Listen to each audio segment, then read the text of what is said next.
2028ರ ರಾಜ್ಯ ವಿಧಾನಸಭೆಗೆ ಇನ್ನು 2.5 ವರ್ಷಗಳು ಬಾಕಿ ಇದೆ. ಅದಾಗಲೇ ನಾನೇ ಸಿಎಂ ಅನ್ನೋ ಜಪ ಶುರುವಾಗಿದೆ. 2028ಕ್ಕೆ ನಮ್ಮದೇ ಸರ್ಕಾರ ಅಂತ ದಳಪತಿ ಘರ್ಜಿಸಿದ್ರೆ ನಮ್ಮದೇ ಸರ್ಕಾರ ಅಂತ ಕೈಪಡೆ ತಿರುಗೇಟು ಕೊಟ್ಟಿದೆ. ಈ ಮಧ್ಯೆ ಎಚ್.ಡಿ. ಕುಮಾರಸ್ವಾಮಿ ಹಾಗೂ ಡಿಸಿಎಂ ಡಿ.ಕೆ. ಶಿವಕುಮಾರ್ ಮಧ್ಯೆ ವಾಕ್ ಸಮರ ಕೂಡ ಜೋರಾಗಿದೆ. ಬರಕ್ಕೆ ಸಾಧ್ಯನೇ ಇಲ್ಲ. ಬಿಜೆಪಿ ಮತ್ತೆ ಜೆಡಿಎಸ್ ಅಲಯನ್ಸ್ ಆದ್ರೂ ಬರಕ್ ಸಾಧ್ಯ. ನಮ್ಮ ಮನೆ ಬಾಗಿಲಿಗೆ ಅವರೇ ಬಂದ್ರು. ಅಯ್ಯೋ ಇಲ್ಲಪ್ಪ ಬಾರಪ್ಪ ಮುಖ್ಯಮಂತ್ರಿ.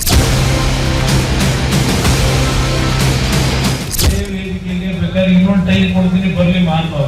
ಅವ್ರು ಯಾವತ್ತು ಹೇಳ್ತಾರೆ ನಾನು ರಾಜ್ಯದಲ್ಲಿ ಕಾಂಗ್ರೆಸ್ ಸರ್ಕಾರ ಅಧಿಕಾರಕ್ಕೆ ಬಂದು 2.5 ವರ್ಷ ಮುಗಿದಿದೆ. ಉಳಿದ ದಿನಗಳ ಸಿಎಂ ಪಟ್ಟಕ್ಕಾಗಿ ಸಿಎಂ ಸಿದ್ದರಾಮಯ್ಯ ಮತ್ತು ಡಿಸಿಎಂ ಡಿ.ಕೆ. ಶಿವಕುಮಾರ್ ಮಧ್ಯೆ ಜಟಾಪಟಿ ಮುಂದುವರೆದಿದೆ. ಈ ಮಧ್ಯೆ 2028ಕ್ಕೆ ಅಧಿಕಾರಕ್ಕೇರೋ ಬಗ್ಗೆ ಜಪ ಶುರುವಾಗಿದೆ. ಮುಂದೆ ನಾವೇ ಅಧಿಕಾರಕ್ಕೆ ಬರೋದು ಅಂತ ನಿನ್ನೆ ಹಾಸನದಲ್ಲಿ ನಡೆದ ಕಾರ್ಯಕ್ರಮದಲ್ಲಿ ಜೆಡಿಎಸ್ ನಾಯಕರು ಭವಿಷ್ಯ ನುಡಿದಿದ್ರು. ಅಲ್ಲದೆ ದೇವೇಗೌಡರ ಕುಟುಂಬವನ್ನ ಕಾಂಗ್ರೆಸ್ ಸರ್ಕಾರ ಉದ್ದೇಶಪೂರ್ವಕವಾಗಿ ಟಾರ್ಗೆಟ್ ಮಾಡಿದೆ ಅಂತ ಅಬ್ಬರಿಸಿದ್ರು. ಇದಕ್ಕೆಲ್ಲ ಉತ್ತರಿಸಿರುವ ಸಿಎಂ, ಈಗಲೂ ನಮ್ಮದೇ ಸರ್ಕಾರ, ಮುಂದೆಯೂ ನಾವೇ ಇರ್ತೀವಿ. ಜೆಡಿಎಸ್ ನಾಯಕರ ಕನಸು ನನಸಾಗಲ್ಲ. ನಾವು ಯಾರನ್ನೂ ಟಾರ್ಗೆಟ್ ಮಾಡಿಲ್ಲ. ಸುಮ್ಮನೆ ರಾಜಕೀಯ ಪ್ರೇರಿತವಾಗಿ ಮಾತನಾಡಬೇಡಿ ಅಂತ ತಿರುಗೇಟು ಕೊಟ್ಟಿದ್ದಾರೆ. ಅವ್ರಿಗೆ ಹೆಂಗೆ ಅಧಿಕಾರ ಬರ್ತದೆ? 17 ಆಯ್ತಪ್ಪ, ಬಾಯಿನಲ್ಲಿ ಹೇಳಿದ್ರೆ ರಾಜಕೀಯ ಭಾಷಣ ಮಾಡ್ಬಿಟ್ಟು ತಕ್ಷಣ ಆಗುತ್ತಾ? ಫಸ್ಟ್ ಆಫ್ ಆಲ್ ಬರೋದೇ ಇಲ್ಲ, ಯಾವ ಕಾರಣಕ್ಕೂ ಬರಲ್ಲ. 28ಕ್ಕೂ ನಾವೇ ಅಧಿಕಾರಕ್ಕೆ ಬರೋದು. ಇವ್ರು ಬರಕ್ ಸಾಧ್ಯನೇ ಇಲ್ಲ. ಬಿಜೆಪಿ ಮತ್ತೆ ಜೆಡಿಎಸ್ ಅಲಯನ್ಸ್ ಆದ್ರೂ ಬರಕ್ ಸಾಧ್ಯ. 18ರ ಮುಖ್ಯಮಂತ್ರಿ ಅವ್ರ ಅಪ್ಪನಾಣೆ ಆಗಲ್ಲ ಅಂದ್ರಲ್ಲ, ನಮ್ಮ ಮನೆ ಬಾಗಿಲಿಗೆ ಅವರೇ ಬಂದ್ರು. ಅಯ್ಯೋ ಇಲ್ಲಪ್ಪ ಬಾರಪ್ಪ ಮುಖ್ಯಮಂತ್ರಿ. ನಾನೀಗಾಗಲೇ 100 ಬಾರಿ ಹೇಳಿದ್ದೇನೆ, ಪ್ರತಿಯೊಂದು ಸಭೆಯಲ್ಲಿ ಹೇಳಿದ್ದೇನೆ, ನಾನು ಮುಖ್ಯಮಂತ್ರಿ ಆಗೋದು ನನಗೆ ಮುಖ್ಯ ಅಲ್ಲ. ಇವತ್ತು ಈ ರಾಜ್ಯದಲ್ಲಿ ನಿಜವಾದ ಜನತಾ ಸರ್ಕಾರ ಬರಬೇಕು. ಇವತ್ತು ನಾಡಿನ ಜನತೆ ಸಮಸ್ಯೆಗಳಿಗೆ ಪರಿಹಾರ ದೊರಕತಕ್ಕಂಥ ಸರ್ಕಾರ ತರಬೇಕು. ಇಂಥ ಒಂದು ಭ್ರಷ್ಟ ಹುಲುಗೆಟ್ಟು ಸರ್ಕಾರ ಕಿತ್ತಾಗಬೇಕು ಅನ್ನೋದು ನನ್ನ ಹೋರಾಟ. ಸಿದ್ದರಾಮಯ್ಯರಿಗೆ ಹಗಲು ಕನಸು ಆಗಾಗ ಬೀಳ್ತಾನೇ ಇರುತ್ತೆ, ಕಂಟಿನ್ಯೂಸ್. ಏನೋ ಅಪ್ಪಿತಪ್ಪಿ ಈ ಬಾರಿ ಆಗಿಬಿಟ್ರು. ಅವರು ನಡ್ಕೊಂಡಂಥ ರೀತಿ ನೀತಿಗಳು ಕಳೆದ 2.5 ವರ್ಷಗಳಿಂದ ಇಂಥ ಒಂದು ಭ್ರಷ್ಟ, ಇಂಥ ಒಂದು ದುರಾಡಳಿತ ನನ್ನ ರಾಜಕೀಯ ಜೀವನದಲ್ಲಿ ನಾನು ನೋಡಿಲ್ಲ. ಸ್ವಾತಂತ್ರ್ಯ ಬಂದ ಮೇಲೆ ಕರ್ನಾಟಕ ರಾಜ್ಯದಲ್ಲಿಯೂ ನಡೆದಿಲ್ಲ. ಹೇಳ್ತಾರೆ ಇವತ್ತು ರೇವಣ್ಣವ್ರನ್ನ ಮುಗಿಸ್ಲಿಕ್ಕೆ, ರೇವಣ್ಣವ್ರನ್ನ ಕುಟುಂಬವನ್ನ ಮುಗಿಸ್ಲಿಕ್ಕೆ ಯಾವ SIT ಅಧಿಕಾರಿಗಳಿದ್ದಾರೋ ಅವರಿಗೆ ಉಡುಗೊರೆಯನ್ನ ಕೊಟ್ಟಿದ್ದಾರೆ. ಈಗ ಕಾನೂನು ಪ್ರಕಾರ ಮಾಡಿರ್ತೇವೆ. ಅವರು ಕಾನೂನು ಪ್ರಕಾರ ಮಾಡಲಿ. ಅವ್ರ ಕಾಲದಲ್ಲಿ ಅವ್ರಿಗೆ ಅಧಿಕಾರ ಬರಲ್ಲ. ಒಂದು ವೇಳೆ ಬಂದ್ರೆ ಅಧಿಕಾರ ಅವರು ಐ ಡೋಂಟ್ ನೋ ಯಾವ ಅರ್ಥದಲ್ಲಿ ಹೇಳ್ತಾರ ಗೊತ್ತಿಲ್ಲ ನನಗೆ. ಮತ್ತೊಂದೆಡೆ ಡಿ.ಕೆ. ಶಿವಕುಮಾರ್ ಮತ್ತು ಕೇಂದ್ರ ಸಚಿವ ಎಚ್.ಡಿ. ಕುಮಾರಸ್ವಾಮಿ ಮಧ್ಯೆ ಮತ್ತೊಂದು ಸುತ್ತಿನ ಸಮರ ಶುರುವಾಗಿದೆ. ಬಿಡದಿಯ ಭೈರಮಂಗಲ ಗ್ರಾಮದಲ್ಲಿ ನಡೆದ GBDA ಯೋಜನೆ ವಿರೋಧಿಸಿ ಹೋರಾಟದಲ್ಲಿ ಭಾಗಿಯಾಗಿ ಡಿಸಿಎಂ ಡಿ.ಕೆ. ಶಿವಕುಮಾರ್ ವಿರುದ್ಧ ಅಬ್ಬರಿಸಿದ್ರು. ಅಷ್ಟೇ ಅಲ್ಲ, ಬಹಿರಂಗ ಚರ್ಚೆಗೂ ಆಹ್ವಾನಿಸಿದ್ದಾರೆ. ಎಚ್ಚರಿಕೆ ಆಹ್ವಾನವನ್ನ ಖುದ್ದು ಡಿಸಿಎಂ ಡಿ.ಕೆ. ಶಿವಕುಮಾರ್ ಕೂಡ ಸ್ವೀಕರಿಸಿದ್ದು ಚರ್ಚೆಗೆ ರೆಡಿ ಅಂತ ಪಂಥಾಹ್ವಾನ ಕೊಟ್ಟಿದ್ದಾರೆ.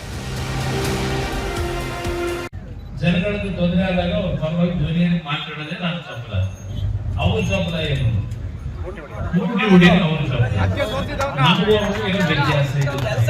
ನಾನು ಪರ್ಮನೆಂಟ್ ಇಲ್ಲ, ಕುಮಾರಸ್ವಾಮಿನೂ ಪರ್ಮನೆಂಟ್ ಇಲ್ಲ. ನಾನು ತೆಗೆದುಕೊಂಡಂತ ತೀರ್ಮಾನ ಪರ್ಮನೆಂಟ್ ಆಗಿ ಉಳಿತದೆ. ಎಲ್ಲರ ಬದುಕಿಗೂ ಅನುಕೂಲ ಆಗ್ತದೆ. ನಾನು ಇವತ್ತು ಇಲ್ಲದೆ ಹೋದ್ರು, ಅವ್ರಿಲ್ಲದೆ ಹೋದ್ರು ಮುಂದಕ್ಕೆ ನಮ್ಮ ಜನರೇಷನ್ ಯಾರು ನೆನೆಸ್ಕೊಳ್ತದೆ. ಯಾರ ಟೋಪಿ ಹಾಕೋದು, ಯಾರ ನನ್ನಿಂದ ತಿಂದು ಏನೇನು ಮಾಡ್ಕೊಂಡು ಅಲ್ಲಿ ಕೂದವ್ರೆ ಗೊತ್ತಿದೆ ನನಗೆ. ನನಗೆ ಉಚ್ಚ ನನಗೆ ಎಲ್ಲ ಹಾಕೊಟ್ಟಿಗೆ ಅದನ್ನು ಬರ್ಕೊಡೇ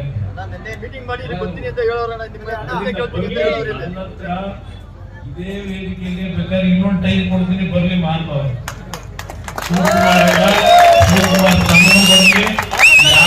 ಚರ್ಚೆ ಮಾಡಿ ಅವ್ರು ಯಾವತ್ತು ಹೇಳ್ತಾರೆ ನಾನು ರೆಡಿ ಇದ್ದೀನಿ. ಅವರು ನೀವೇ ಫಿಕ್ಸ್ ಮಾಡಿ, ನೀವು ಯಾವತ್ತು ಹೇಳ್ತೀರಾ ನಾನು ರೆಡಿ ಇದ್ದೀನಿ ಅಂತ ಹೇಳಿ. ಇನ್ನೇನಿಲ್ಲ, ಪರವಾಗಿಲ್ಲ. ಇನ್ನು ನಾವು ರಾಜಕಾರಣದಲ್ಲಿ ಇರ್ಬೇಕಾದವರು ಅವ್ರ ಸವಾಲನ್ನ ಅವ್ರ ಚೀಫ್ ಮಿನಿಸ್ಟರ್ ಆಗಿದ್ದಾಗೆ ನಾನು ಸ್ವೀಕಾರ ಮಾಡಿದ್ದೀನಿ. ಬಹುಶಃ 4 ಚುನಾವಣೆ, 2 ಪಾರ್ಲಿಮೆಂಟ್ ಚುನಾವಣೆಯಲ್ಲಿ ನಾನು ನಾಮಪತ್ರ ಸಲ್ಲಿಸಿದ್ದಷ್ಟೇ. ಎಲ್ಲೂ ಚುನಾವಣೆಯಲ್ಲಿ ಮತ ಕೇಳಕ್ ಹೋಗಲಿಲ್ಲ. ಅವರೇ ಚುನಾವಣೆ ನಡೆಸಿ ನನ್ನನ್ನ 4 ಬಾರಿ ಶಾಸಕನಾಗಿ 2 ಬಾರಿ ಲೋಕಸಭಾ ಸದಸ್ಯರು ಮಾಡಿದಂಥ ಜಿಲ್ಲೆ ಇದು. ಈ ರಾಮನಗರ ತಾಲೂಕಿನ ಈ ಒಂದು ಜನತೆ ನನ್ನನ್ನು ಮನೆ ಮಗನಾಗಿ ಸ್ವೀಕಾರ ಮಾಡಿದ್ದಾರೆ. ನನ್ನ ಅಂತಿಮವಾದಂಥ ದಿನಗಳು ರಾಮನಗರವೇ. ರಾಜಕಾರಣಕ್ಕೆ ಬರೋದನ್ನ ಬೇಡ ಅಂತ ಹೇಳಕ್ಕಾಗಲ್ಲ. ಈಗೂ ರಾಜಕಾರಣದಲ್ಲಿ ಇದಾರಲ್ಲ ಅವರು, ರಾಜ್ಯ ಏನೋ ರಾಷ್ಟ್ರ ಏನೋ ನನಗೆ ಗೊತ್ತಿಲ್ಲ. ದೇವರು ಅವ್ರಿಗೆ ಒಳ್ಳೇದು ಮಾಡಲಿ, ಶಕ್ತಿ ಕೊಡಲಿ. ಅವ್ರ ಆಸೆ ಎಲ್ಲ ಏನು ಬೇಕಾದ್ರೂ ಕೇಳ್ಕೊಳ್ಳಿ. ಜನ ಉಂಟು, ಅವರುಂಟು, ಜನ ಉಂಟು, ನಾವು ಉಂಟು.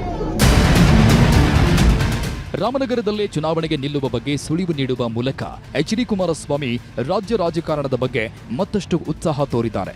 ಇಬ್ಬರು ಒಕ್ಕಲಿಗ ನಾಯಕರ ಮಧ್ಯೆ ಈಗ ಮತ್ತೊಂದು ಸುತ್ತಿನ ಸಮರ ಶುರುವಾಗಿದ್ದು, ಮುಂದೆ ಇದು ಎಲ್ಲಿಗೆ ಬಂದು ನಿಲ್ಲುತ್ತೋ ಕಾದು ನೋಡಬೇಕು.